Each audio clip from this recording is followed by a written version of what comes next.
কেমন আছো তোমরা সবাই? রিল কথার একটি ভিডিওতে তোমাদের স্বাগত।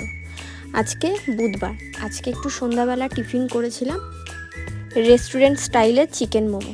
প্রথমে চিকেনগুলোকে কুচিয়ে নিয়েছিলাম, বা মিক্সিতেও পেস্ট করে নেওয়া যায়। কিছুটা আমি কিমা করে নিয়েছি আর কিছুটা পেস্ট করে নিয়েছিলাম।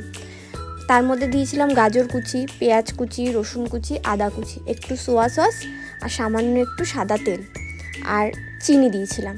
নুনটা দিইনি, কারণ নুনটা দিলে পেঁয়াজ থেকে জল ছেড়ে যাবে, তাই নুনটা সেই মুহূর্তে দিইনি। তারপরে ভালো করে মেখে নিয়ে 30 মিনিট মতো ফ্রিজে রেখে দিয়েছিলাম। তার মাঝেই ময়দাটাকে শুধু নুন দিয়ে মেখে নিয়েছিলাম। তারপরে ওই ময়দার থেকে ছোট ছোট লুচির থেকেও একদম ছোট ডো নিয়ে একদম পাতলা করে বেলে নিয়েছিলাম। বেলে নেওয়ার পর ওর মধ্যে পুরগুলো দিয়ে স্টিমে দিয়ে দিয়েছিলাম। আমার কাছে যেহেতু মোমো স্টিমার নেই, তাই আমি সবজির জল ঝরানো ঝাঁঝরি ব্যবহার করেছিলাম।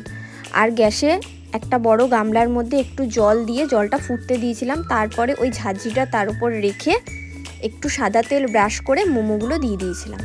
30 মিনিট মতো লেগেছিল মোমোগুলো স্টিম হতে। তারপরেই রেডি হয়ে গেছিলো রেস্টুরেন্ট স্টাইলের মোমো। তোমরা অনেকেই আমার ভিডিও দেখছো কিন্তু সাবস্ক্রাইব করছো না, প্লিজ সাবস্ক্রাইব করে নিও, লাইক করো, কমেন্ট করে জানিও আমার ভিডিওগুলো তোমাদের কেমন লাগছে। ততক্ষণ সুস্থ থেকো, ভালো থেকো, দেখা হবে পরের ভিডিওতে। টাটা।